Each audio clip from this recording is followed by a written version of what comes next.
Olá, seja muito bem-vindo e muito bem-vinda a mais uma edição do programa Educação em Foco aqui pela TV Câmara de Pouso Alegre. Este programa que é uma parceria da TV Câmara com o Instituto Federal de Ciência, Educação e Tecnologia do Sul de Minas Gerais, o IF Sul de Minas. Aqui toda semana a gente sempre debate um tema importante relacionado à educação. E hoje a gente vai falar de uma coisa realmente bastante interessante e fundamental para os nossos alunos, que é o auxílio estudantil.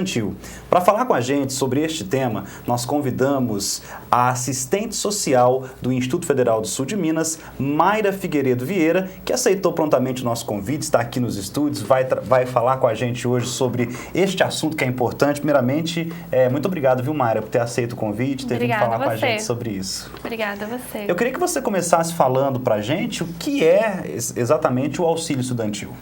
O Auxílio Estudantil é um programa, do Instituto Federal que visa atender os alunos em situação de vulnerabilidade social, que tem... a gente faz o repasse financeiro, para moradia, alimentação, transporte, material didático, creche. Quer dizer que nessa modalidade de auxílio, o aluno recebe dinheiro mesmo? Recebe o dinheiro mesmo, na conta dele. O aluno tem que ter uma conta dele, não pode ser uma conta do pai, da tia, do amigo, tem que ser uma conta dele mesmo, para ele poder receber o auxílio. Tá certo. Bom, quem que é o responsável pelo programa? É a reitoria, a unidade administrativa, ou são os campi? Os dois. Tem uma parceria da reitoria dos campi, tem a parte que a reitoria faz e a parte que os campi fazem. Então, é uma parceria. Tá certo. Quando a gente fala em auxílio estudantil, por exemplo, se eu pensar que alguns campi fornecem alimentação para os alunos, fornece a própria moradia, quer dizer, o próprio alojamento, isso também seria incluído nessa modalidade ou apenas o auxílio financeiro que o aluno recebe? É apenas o auxílio financeiro. Tem campus que tem, por exemplo, a moradia estudantil. Uhum. E aí, então, o aluno pode optar ou por morar no campus, na moradia estudantil, ou pelo auxílio. Okay. Mas aí, por exemplo, a moradia, o aluno tem que ser do curso técnico integrado. Ela é prioritária para o aluno do técnico integrado. E assim, aí sobrando vaga, a gente faz um edital, tipo do auxílio estudantil, que é para quem está em situação de vulnerabilidade, para poder morar na escola. Tá certo. E todos os campi do Instituto, neste momento, estão participando desse programa? Todos os campos participam. Então são 8 cidades, né? São 8. Contempladas, e isso deve ter uma abrangência regional bem maior, porque os campi, eles acabam trazendo alunos de várias outras cidades, de várias outras regiões do país, né? Sim, e atende muito assim a região, porque às vezes o aluno mora numa cidade próxima e não quer se mudar para a cidade do campus. Então ele vai e volta, e aí a gente tem o auxílio transporte para esse aluno que vai e volta todos os dias. Tá. Quais seriam as modalidades? Você tem a transporte, alimentação, moradia? Moradia, material didático e creche. E o aluno tem que prestar conta disso, por exemplo, se ele ganha lá um auxílio moradia, ele tem que prestar conta de que ele está efetivamente usando esse dinheiro para bancar a sua moradia? Tem alguma coisa nesse sentido? Ele tem que apresentar o comprovante de gasto com aluguel. Certo. Para ele solicitar o auxílio. Então, assim, ele falou assim, mas eu quero vir morar na cidade do campus. Aí não tem jeito, ele já tem que estar morando, já tem que apresentar o comprovante que ele está pagando aluguel. A partir desse momento, ele pode se ingressar. Isso. E, bom, quais são os critérios, que esses estudantes, uma vez que esse auxílio é voltado para os estudantes do IF Sul de Minas, quais são os critérios que esses estudantes devem atender para que eles possam participar do programa? Primeiramente, o aluno tem que estar matriculado em curso de técnico ou de graduação presencial. E aí ele está em situação de vulnerabilidade, ou seja, a família tem que ser de baixa renda para ele concorrer a esses auxílios. E como que ele faz essas comprovações? Ele precisa apresentar contra-cheque de familiares ou dele mesmo? Como é que funciona? Então, no início de cada ano, de cada semestre, né, do primeiro e do segundo semestre, a gente abre o edital e nos editais pede uma série de documentos. E aí, dentre eles, tem de comprovação de renda ou de ausência de renda, carteira de trabalho, documentos de todo mundo da família, tipo RG, CPF, certidão de nascimento, certidão de casamento. Então, assim, tem uma série de documentos que ele tem que comprovar, né, pra gente conhecer a família dele, comprovar os gastos, pra gente ver se ele realmente tem a necessidade de receber o auxílio para se manter. Porque, assim, não adianta só ser carente ou só estar em situação de vulnerabilidade se isso não estiver atrapalhando ele se manter no curso. Ele precisa provar que ele precisa do auxílio para se manter no curso. Certo. Então, na verdade, existe uma série de documentos que vão ser exigidos, mas também haverá um processo para entender a situação real deste aluno, ou seja, conhecer a realidade não é meramente protocolar, ou seja, eu não vou ali colocar um monte de documentos e depois quem chegar primeiro ganha. Eu preciso entender se esse aluno, ele... O não auxílio, né? Ou seja, a falta desse auxílio vai levar ele a desistir do curso. Isso. A gente tem que entender que ele realmente precisa desse auxílio para se manter no curso. Tá certo. E vamos imaginar que algumas pessoas façam autodeclaração. Isso é aceito ou isso conta? Como que funciona? A autodeclaração é aceita desde que ela seja reconhecida em cartório. Então, o aluno pode declarar, por exemplo, ele tem renda, mas ele não tem como provar porque não está na carteira de trabalho, não tem um olerite. Então, ele faz uma declaração de renda e ele vai no cartório, reconhece e firma da assinatura. E quem não tem renda nenhuma, quem nunca trabalhou, não trabalha, está desempregado, ele vai fazer uma declaração de ausência de renda. Todo mundo da família maior de 18 anos tem que apresentar sua declaração de renda ou de ausência de renda, se não tiver olerite ou alguma coisa que comprove a renda. E quando você fala em família, você está dizendo a pessoas que moram na mesma casa? Sim, pessoas que moram na mesma casa e, por exemplo, o aluno que mora em república, as pessoas que mantêm ele lá, quem ajuda ele financeiramente. Então, assim, ele mora numa república, mas ele tem um pai e uma mãe que estão morando em outra cidade. Ele não vai colocar os companheiros da república, ele vai colocar o pai, a mãe, a irmã, a tia, a avó, todo mundo que mora dentro da mesma casa. Na outra cidade. Na outra cidade. Não é a cidade do campus, né? No caso do auxílio moradia, né, que a gente já falou, ele então não tem relação com os alojamentos disponibilizados nos campos agrícolas, né? É uma outra modalidade. Né? O que o alojamento não deixa de ser um auxílio também, né? Não deixa de ser um auxílio. O aluno que mora no alojamento, ele tem o benefício de poder comer no campus gratuitamente, de ter o serviço de lavanderia, mas como a gente, assim, não tem em todos os campos, não tem vaga para todo mundo. Então, assim, hoje o aluno pode escolher, né? Se ele quer ficar no campus ou se ele quer o valor do auxílio.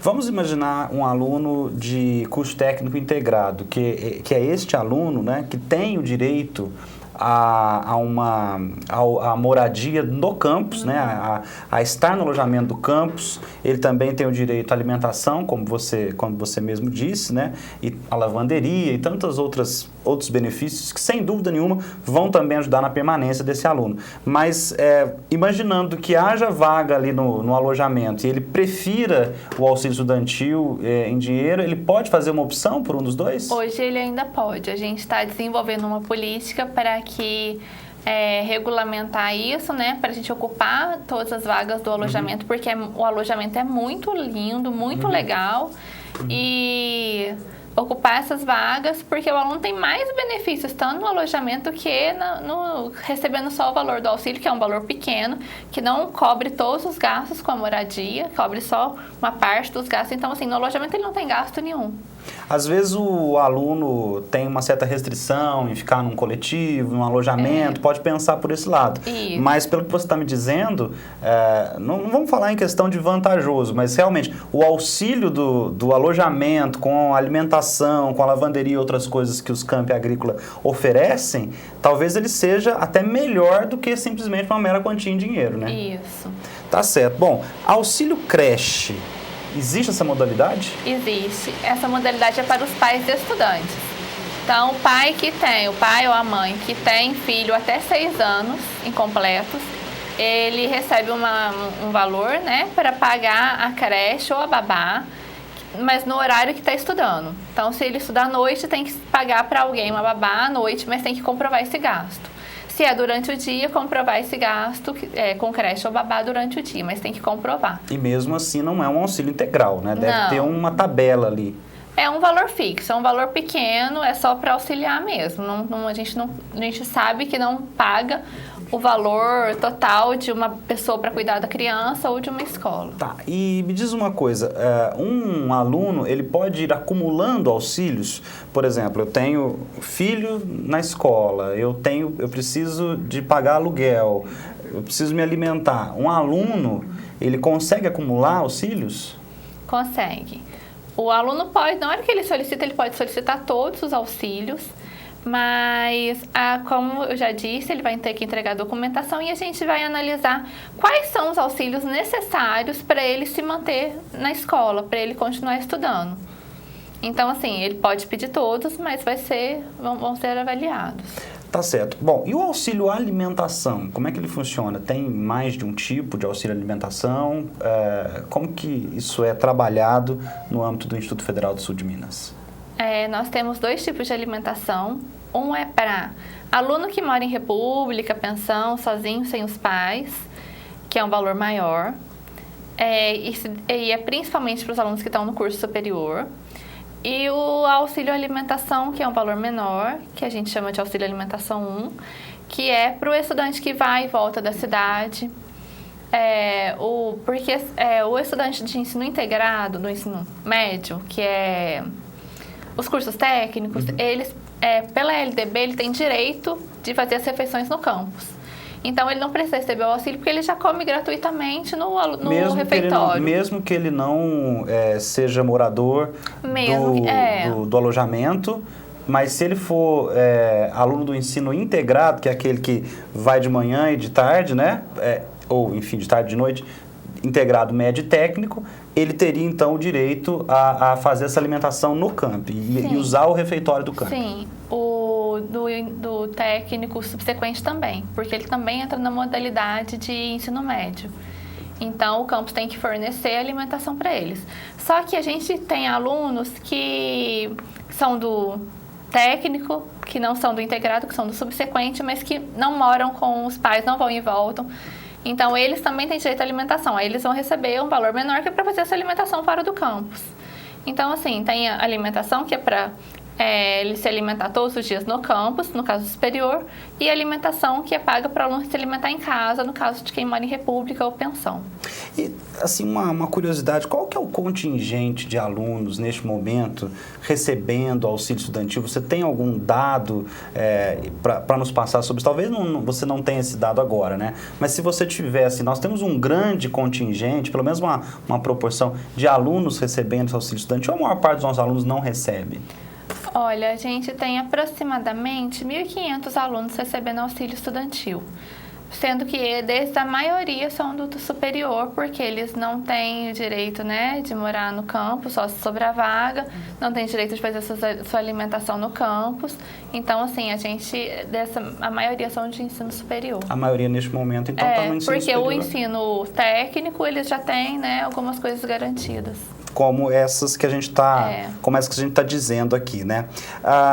Você falou também que existe o auxílio do material didático pedagógico, né? E que tipo de material que entra nesse caso? E mais uma vez a pergunta, né? O aluno presta conta disso? Como é que funciona? Porque ele apresentar o aluguel é fácil, né? Ele apresentar ali também a despesa dele com alimentação, mas e o material didático? Como que funciona esse auxílio? Então, esse auxílio é, assim, um menor valor que a gente tem, é o auxílio material didático. E quando o aluno solicita o auxílio, a gente procura saber se no curso dele tem muitos gastos com xerox, impressão, se é necessário comprar muitos equipamentos. Então, as assistentes sociais, a gente mais ou menos sabe qual curso que tem muito gasto, qual curso que não. Então, por exemplo, o técnico integrado é fornecido as apostilas, a grande parte do material que eles usam, então assim é um pouco difícil um aluno do técnico integrado conseguir receber auxílio material didático, mas não é impossível, porque depende da demanda do curso. Tá certo. Bom, nós estamos conversando aqui com a Mayra Figueiredo Vieira. Ela é assistente social, trabalha na reitoria do Instituto Federal do Sul de Minas e ela está falando com a gente sobre o auxílio estudantil. Como a gente pode perceber, né, engloba uma série de fatores envolvendo a vida acadêmica dos alunos e também a intenção de promover a permanência e as condições necessárias para que o aluno conclua os seus estudos. A gente vai fazer um rápido intervalo agora e a gente vai voltar daqui a pouquinho com mais informações, continuar esse bate-papo aqui no Educação em Foco. Não saia daí, a gente volta já.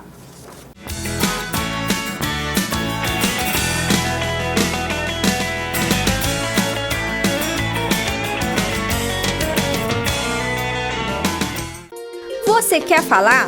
A Câmara Municipal de Pouso Alegre quer te ouvir. Para que serve a ouvidoria da Câmara?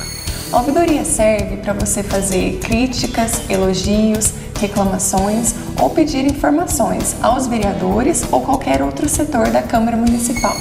Mas como que eu faço para ter o contato com a ouvidoria? Você pode mandar um e-mail para a ouvidoria, ouvidoria@cmpa.mg.gov.br. Entrar na nossa página no site da Câmara Municipal, ligar para o telefone 35 3429 6521 ou ainda vir pessoalmente à Câmara Municipal, na Avenida São Francisco, número 320, Primavera. Participe do desenvolvimento da sua cidade. A ouvidoria está pronta para atender você. Visite o site da Câmara na internet e fique por dentro de tudo que é notícia no Legislativo. Além de conhecer os vereadores, aqui você tem acesso aos principais assuntos debatidos na Casa, ao portal da transparência e muito mais. Acesse www.cmpa.mg.gov.br. Debates, entrevistas, entretenimento, jornalismo, cultura e utilidade pública. Há 6 anos no ar. TV Câmara de Pouso Alegre, agora também na internet. TV Câmara, a cada dia mais perto de você.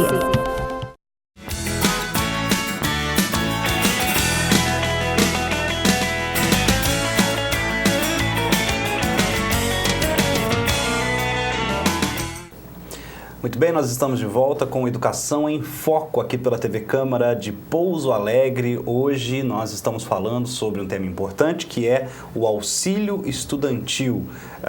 Uma ajuda financeira que os alunos da Rede Federal de Ensino recebem para garantir que eles consigam terminar o curso, que eles consigam também frequentar o curso, né? E dando, é claro, aquele auxílio na moradia, na alimentação, no material didático e em tantos outros aspectos da vida acadêmica desses alunos e dessas alunas, aonde esse auxílio com certeza é fundamental. Nós estamos conversando com a Mayra Figueiredo Vieira, que é assistente social da reitoria aqui do Instituto Federal, a reitoria que está aqui em Pouso Alegre, mas o Instituto tem campo espalhado por várias cidades do sul de Minas e atende a população do sul de Minas, que é de 3,5 milhões de pessoas.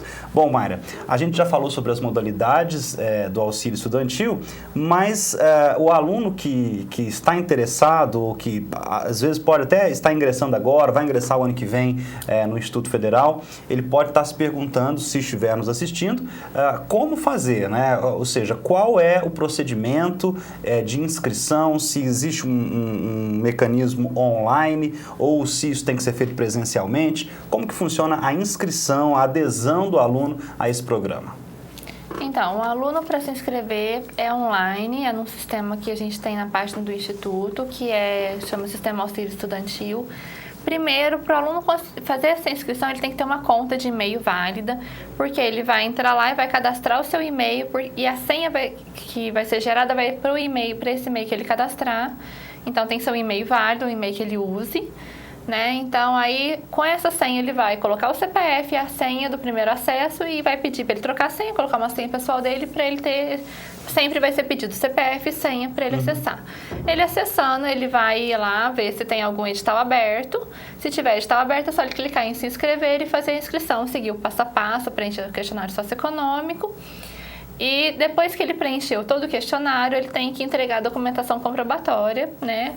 Comprovando as coisas que ele marcou no questionário, quem mora com ele. Então, ele tem que entregar uma série de documentos que são solicitados no edital para comprovar o que ele escreveu no questionário. O próprio edital já vai dando dicas de quais documentos ele vai ter que levar para comprovar determinada situação. Por exemplo, que documento eu levo para comprovar quem mora comigo, que documento eu levo para comprovar minha renda, que documento eu levo para comprovar que eu pago aluguel, enfim, que eu preciso de alimentação. O próprio edital já vai dando as alternativas, as opções de documentação, porque, por exemplo, só para te dizer, um comprovante de renda, várias coisas servem como comprovante de renda, né? Não só um contra-cheque, várias outras coisas, até porque nem todo mundo recebe contra-cheque. Então o edital ele já vai colocando ali, numerando o que vai ser aceito. É bem fácil para o aluno perceber isso?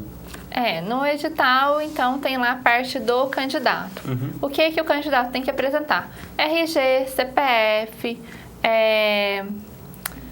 carteira de trabalho, histórico escolar, e série, declaração, né? De renda e dos membros da família, que é RG, CPF, declaração de renda, carteira de trabalho,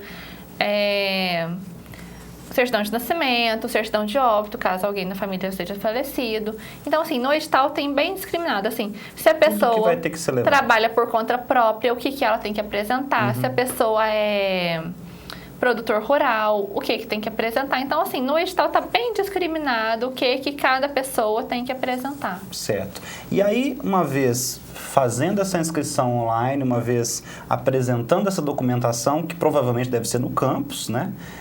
Aí isso vai ser analisado por uma equipe, por uma comissão, ou a própria assistente social do campus já consegue fazer essa análise?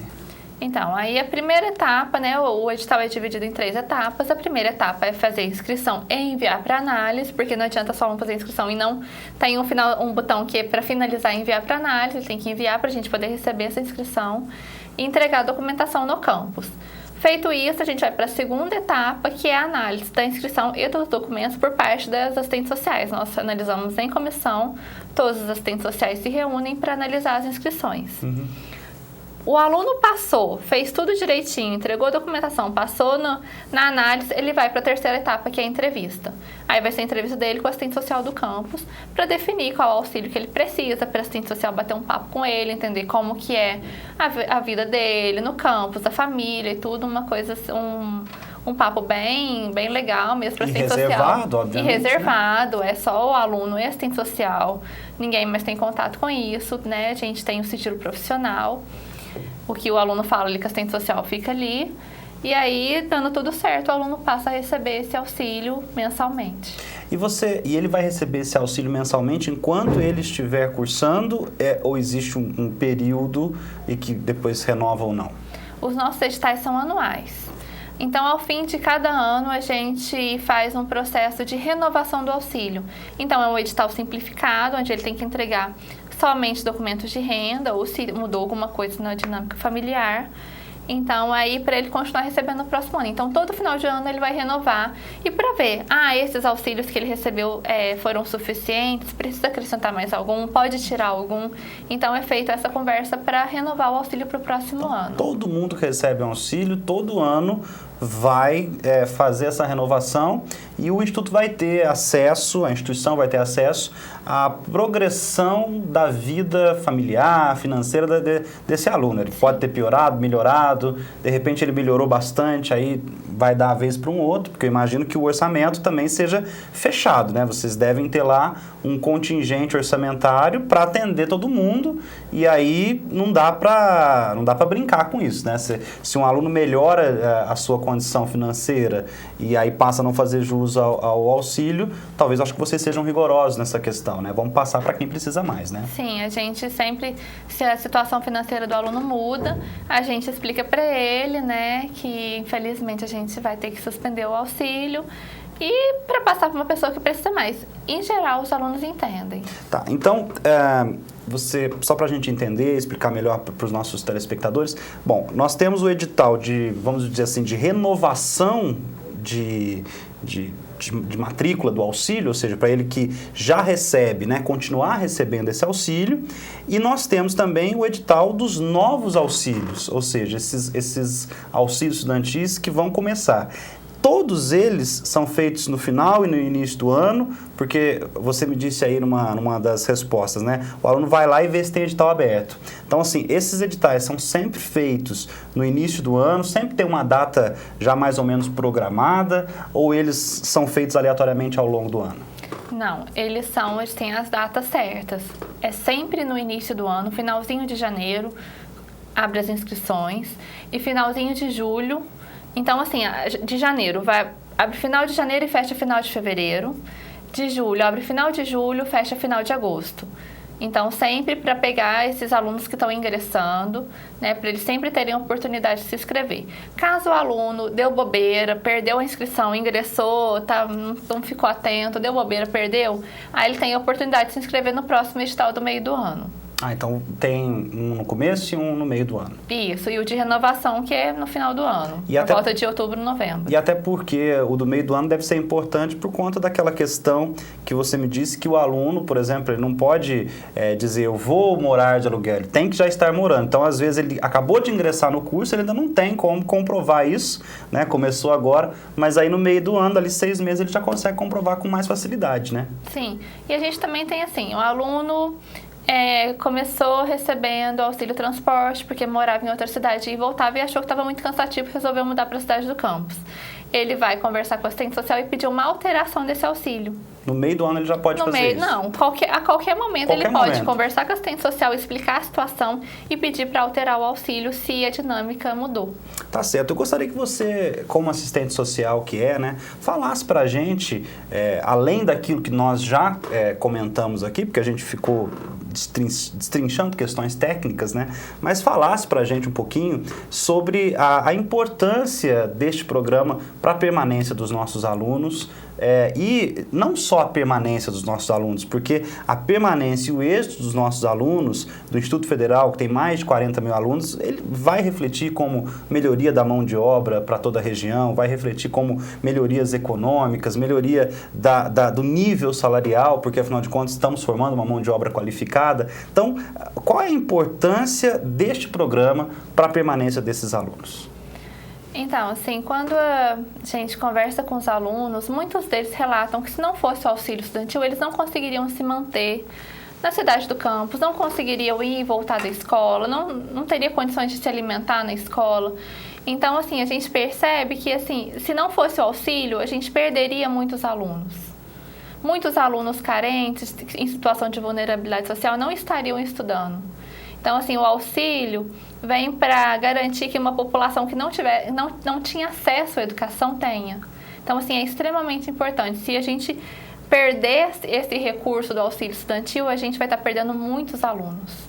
E, consequentemente, a gente vai estar aumentando o abismo social brasileiro. Com certeza. Porque quando a gente dá educação, como eu estava dizendo aqui, para as pessoas que não tinham antes acesso, nós estamos colocando essa pessoa que não tinha acesso à educação num nível de competição, né? Talvez não no mesmo nível de competição dos privilegiados, mas no nível mínimo de competição, né? E não basta...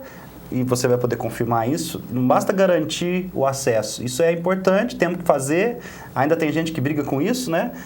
Quando a questão das cotas e tal, tem gente que está sempre brigando, mas não basta garantir esse acesso. É preciso, depois que o aluno acessou o estudo, fazer com que ele fique lá.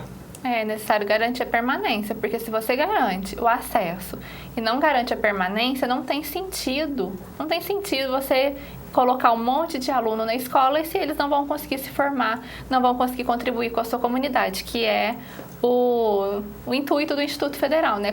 Melhorar a comunidade ao seu redor. Ô Mayra, e já que a gente falou e que você disse que esses alunos não permaneceriam, né? Muitos não permaneceriam pela conversa, né? Pelo cotidiano, pelo aquilo que você já nos falou aí a respeito desses alunos. Eu gostaria que você me dissesse o seguinte: já existe algum estudo, alguma notícia de que, de fato, os índices de evasão, ou seja, o abandono, né, da escola pelo aluno, eles diminuíram após a implantação desse programa?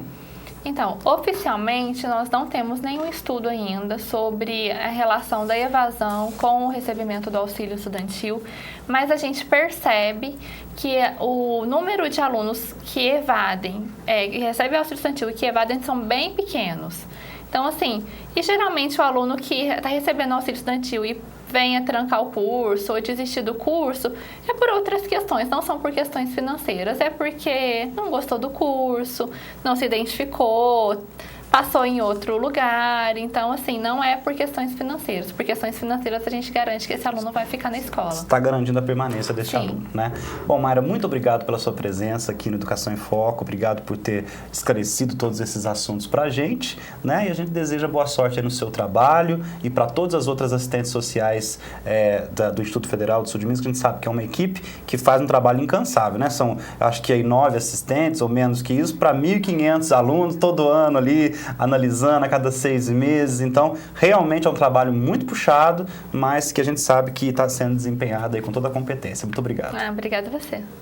Bom, nós vamos encerrando por aqui mais uma edição do Educação em Foco. Você viu aí a importância desse tema, né, auxílio estudantil, porque é um auxílio financeiro que os alunos recebem para poder garantir a sua permanência na escola, a sua permanência no curso técnico, no curso superior, e isso vai gerar depois, de formado para esse aluno, uma possibilidade de maior ganho, uma mão de obra qualificada, e daí é que a gente percebe a importância de se lutar para não deixar de forma alguma que os investimentos em educação no país sejam congelados, sejam paralisados ou sejam diminuídos. Em educação, como disse o Marcelo Breganholi, que nós entrevistamos há 2 semanas aqui, é daqui para cima e nunca daqui para baixo. Uma ótima semana para você e a gente volta na próxima segunda-feira.